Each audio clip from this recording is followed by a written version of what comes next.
Então, pois bem, a gente está falando de procrastinação. O primeiro tópico desse estudo, a gente vai falar sobre duas coisinhas que têm tomado o século XXI. E essas duas coisas têm trazido uma paralisia na tua mente. Vou falar essas duas coisas, e se isso tem acontecido com você, deixa nos comentários, porque eu quero orar com você. Quero orar por você. Essas duas coisas são medo e ansiedade. O medo em si, ele já faz parte do ser humano. E ele tem o poder de paralisar toda a nossa mente, todo o nosso corpo. De acordo com os médicos, se a nossa mente parar, nada funciona. Nada. Já viu aquela pessoa que eu perdi um amigo, pastor, assim, que o coração dele estava batendo, mas a mente dele não funcionava mais e teve que desligar o aparelho. Porque a nossa mente, ela comanda todo o nosso corpo. E se ela não comanda mais, e se ela está paralisada, quando tu coloca na tua mente que não vai dar certo, não dá certo. Salomão, em Provérbios, ele vai dizer que a nossa vida está conforme as nossas palavras. Aquilo que tu declara, aquilo que tu fala, está conforme. Elas têm grande poder. Na nossa boca está a vida e a morte. Aquilo que eu declaro. E quando o medo, ele toma conta da minha vida, simplesmente eu não consigo fazer nada. E a ansiedade? Um tópico que tem tomado a sociedade. Pessoas tomando remédio de ansiedade. Pessoas que não conseguem dormir. Pessoas que não conseguem fazer nada. Porque isso paralisa. Mas olha o que a palavra de Deus diz sobre isso. E não é as minhas palavras. Não é apenas um estudo para você refletir. É algo que Deus, ele fala dentro da sua palavra. Olha o que a Bíblia vai dizer sobre isso.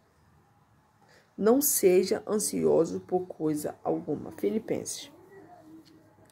Quem está falando isso, a carta dos Filipenses, que era uma igreja, é Paulo. Paulo está declarando para eles, não sejam ansiosos. E Jesus, em uma das suas parábolas, ele vai falar para os discípulos, ora, não se preocupe o que comer, o que beber. Eu dou o alimento. Quando ele estava, após profetizar contra Acabe, a Bíblia diz que Deus manda os corvos alimentar Elias. E a ansiedade tem tomado conta da sociedade por quê? Preocupações materiais. Claro que tem uma preocupação às vezes espiritual, mas é raro. Mas o cenário que ele está vivendo aqui é porque ele profetizou. E o que acontece? Ele tem que fugir da vista de Acabe, senão ele morre. Mas Deus alimenta ele. Aí Paulo está dizendo para eles, olha, não se preocupe. O que comer, o que beber. Jesus está dizendo, perdão, não se preocupe. E esse é o primeiro tópico que prende você. Mas eu profetizo que tu vai ser liberta disso. A segunda coisa que paralisa você é uma coisa que eu vivenciei muitos anos. E quando eu montei esse estudo, todo estudo que eu monto, Deus fala muito comigo. Que é dúvidas e incredulidade. Para mim foi difícil. Por quê? A dúvida, ela não faz parte daquilo que de Deus. Jesus vai dizer aos discípulos, se vocês crerem, se vocês tiverem fé, vocês vão dizer a essa montanha, se mova, e elas vão se mover.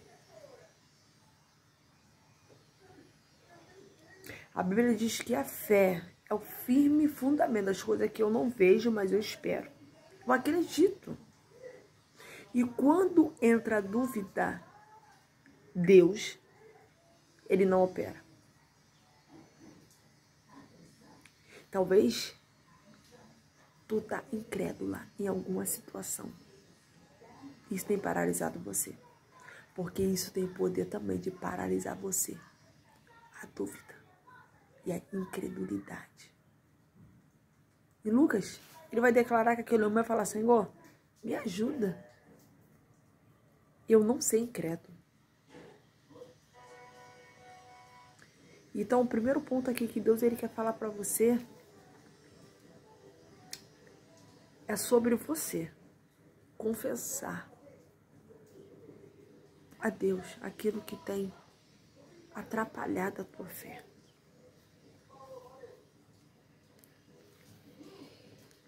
E a terceira coisa que isso, e sobre a dúvida e a incredulidade, antes de eu ir para a terceira, olha o que a Bíblia vai dizer em Mateus. Que eu falei do monte, mas Deus também vai... mas Deus também vai falar de outra parábola, que ele vai dizer assim, ó, Mateus 21 vai dizer assim, se você tiver fé e não duvidares, não apenas farão o que foi feito à figueira, mas também por dizer às vezes, levanta e jogue-se no mar. Isso acontecerá. Como que o mar pode se levantar e se jogar? Mas a figuração que Deus está trazendo aqui não é sobre isso, é sobre acreditar. Porque tudo começa aqui. Entende? E a terceira coisa que eu quero trazer para a sua vida, e isso mexeu muito comigo, e é o último, tá? Eu não vou estender o vídeo, não. Isso é espiritual. Essa terceira coisa é espiritual. Todo esse estudo que eu tô trazendo aqui, ó, direto do blog, esse é meu blog. Você vai estar o link aí direto, esse estudo, particularmente. Você vai clicar, vai cair nesse estudo, tá? E comenta lá, pra eu saber que tu veio do YouTube. Tá? A terceira coisa e a última são opressões espirituais. Isso paralisa você. Quantas opressões eu vivi. Por isso que Paulo ele vai dizer aos Efésios, olha, tome toda a armadura de Deus. Porque a guerra é espiritual. E essa opressão espiritual não pode te separar do amor de Cristo. Aquilo que o céu tem com você, isso não pode paralisar. Porque Deus tem um propósito. E por Deus ter um propósito, Satanás e seus adébitos, anjos do inferno, tenta te oprimir. Tenta te deixar presa. Mas eu profetizo em nome de Jesus que isso não vai prevalecer. Olha o que Paulo ele vai dizer em Romanos, para os Romanos, né, 8:38. Ele diz assim, não há nada na vida ou na morte que possa nos separar do amor de Deus. Então não tem nada. Nada pode me separar daquilo que Deus tem comigo.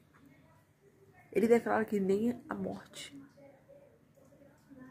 Entende?